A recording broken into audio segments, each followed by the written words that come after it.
Socrates, what are you doing here at court? Hello, Euthyphro. The same thing as you, I presume. I'm being indicted. By whom? He is a young man named Miletus, but I don't know him. And what does he accuse you of?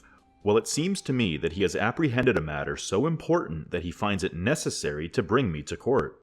As a wise man, he accuses me, an unwise man, of corrupting the youth, and comes running to the court like a boy to his mother. He is injuring the very state he seeks to protect when he brings you to court on such frivolous charges. How does he perceive you to be corrupting the youth, anyway? Absurd things. He says I'm creating new gods, and he indicts me in defense of the old gods. He has brought you to court only to slander you? Perhaps, but their ridicule is of no consequence. If they wish to bring me here only to laugh and jest, then it won't be a totally unpleasant experience. However, if they are earnest, no one can say how this will end. Well, I wish you a satisfactory conclusion in your case, as in mine. Yes, and what brings you to court? Well, I myself have not been indicted, but am here to prosecute my father for murder. Dear Hercules, how can you bring your father to court? Did he murder someone you knew? What difference would it make if the victim were a stranger or a relative?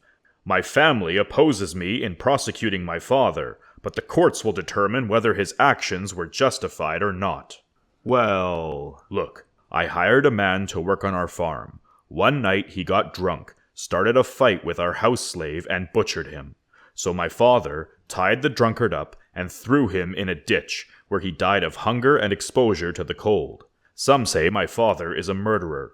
Others argue that he didn't murder anyone. And still others argue that he is a murderer, but since he murdered a murderer, his murder was justified. But Euthyphro, surely your knowledge of the divine gives you wisdom to judge such matters for yourself.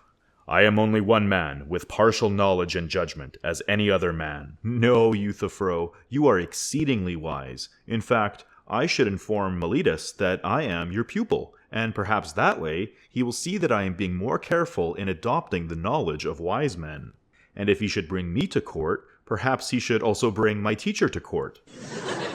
Ha! I would dance circles around that fool and expose him. He could never take me to court. Perfect. Maybe you could help me before I head off to defend myself against Miletus.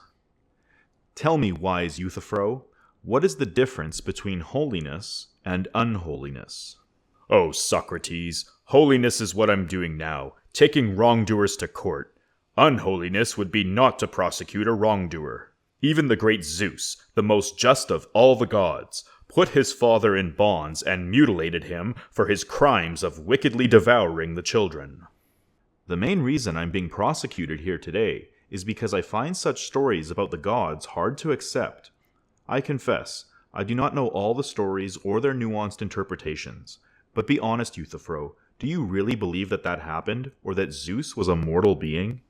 Without question, and I believe even more wonderful things than you or most people could possibly imagine. So you truly believe that there was a war between the gods, as told by the poets and artists? Not only this, but many other things are true, things I could teach you, Socrates. I could think of no better way to spend my leisure time. But for now, let me get back to the question I had just posed. I asked you what holiness was, and you responded with an example by saying that holiness is what you are doing now. But I'm looking for a broader definition of holiness, not this or that example or aspect of holiness. Very well, Socrates. What is dear to the gods is holy, and what is not dear to them is unholy. Excellent. Rather than an isolated example, you have provided a broad definition. Now, let's see if this definition is correct. Okay. It sounds like you're saying that holiness is the opposite of unholiness. Yes. But you also believe that the gods truly fought with one another, correct? Indeed. But Euthyphro, if the gods fight with one another, that would mean that some gods hold some things to be holy, while other gods believe those same things to be unholy. Correct. So some things can be holy and unholy at the same time? It seems so. Then my question to you remains. In punishing your father, you might be doing something holy in the eyes of some gods, but may be seen as an unholy disgrace to your father in the eyes of different gods. I do not believe so, because all gods would argue that a murderer ought to be held accountable for their act. Would anyone argue the opposite? They're always arguing these points in court, because people will say anything to evade accountability and penalties for their wrongdoing. Sure, but would any wrongdoer see himself as having done something wrong, but nonetheless believe that they should be exempt from the penalty? No. Okay, so a wrongdoer does not believe himself to be a wrongdoer. Correct. And what about the gods? Do the gods quarrel over who is correct and who is incorrect? Indeed. Okay, then show me clearly which of the gods would approve of a son bringing his father to court for bounding his servant and throwing him in a ditch. You have already told me that all the gods would approve of such an act. Socrates, these matters are a little more complicated than what you're making it seem. I understand, but if you are in fact able to prove to me what the gods hold to be holy or unholy, I will certainly concede to your wisdom. Do you believe that your own reasoning is sufficient to convince me of the correctness of your position? I should say that what the gods love is holy, and what they hate is unholy. Okay, is that which is holy loved by the gods because it is holy, or is it holy because it is loved by the gods? What do you mean? Okay, let's back up. Do you agree that a thing being loved is different than a thing loving? Of course. Could a thing of love be loved without someone loving it? No. Okay, so you agree that a thing that is loved because someone loves it. I see what you are saying. Wonderful. Now remember how you just said that holiness is that which is loved by the gods? Yes, of course. It is holy because it is loved by the gods. Is it holy for this and no other reason? Yes, of course. Okay, if a thing is holy because it is loved by the gods, this means that the gods do not love a thing because it is holy. It is holy because the gods love it. The question then becomes, why do the gods love some things and not other things? They love some things because they are holy, and hate other things because they are unholy. How could the gods love holy things if things are holy because the gods love them? Euthyphro, if I ever made such a blunder in public, people would laugh and ridicule me for being so unwise. It would be totally embarrassing. Look, Socrates, you're trying to reduce a very complex topic of the gods, morality, and justice down to elementary questions that cannot capture the complexity of what I am saying. I'm just asking questions in order to learn the wisdom of a wise man.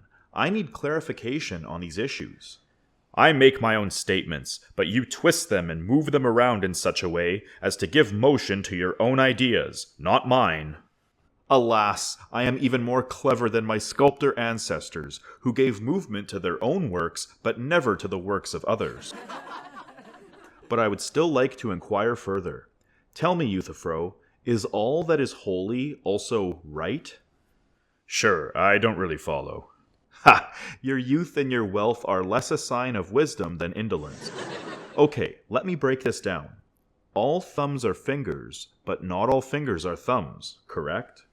Yes, absolutely. I follow you perfectly now. Yes, I agree. Okay, so is everything that is right holy, or can some things be right and unholy? They are different. Some things are holy and right, some things are holy and wrong, other things are unholy and right, and still other things are unholy and wrong. Then teach me, if holiness is part of right, then what part of right is holy? The part of right that has to do with piety and attention to the gods is holy. The remaining part of what is right is in regards to the service of men. I agree, but what do you mean by attention of the gods? When we speak of attention, we might speak of a horseman attending to their horses, hunters attending to their hounds, or herdsmen attending to their flock. Is holiness and piety the art of attending to the gods? Yes, it is. And does the aim of attention always aim towards the same end? Does it always aim towards the care and benefit of that it attends to? I believe so. So, attending to the gods is a way of improving the gods? When we do a holy or pious act, we are making the gods better? No, I would not say that. I would never say that. I didn't think so. But let me ask, what kind of attention to the gods is holiness? The kind that servants pay to their masters. Okay, let's back up again. Tell me, Euthyphro, does the physician aim towards the health of the patient? Yes, Does the shipbuilder aim to build a ship? of course. And does the house builder aim to build a house? Yes, make your point. Then tell me, dear friend, what does the art of serving the gods accomplish? What do the gods achieve or gain out of our service to them? I told you, Socrates, these are complicated questions that take a long time to learn and to teach.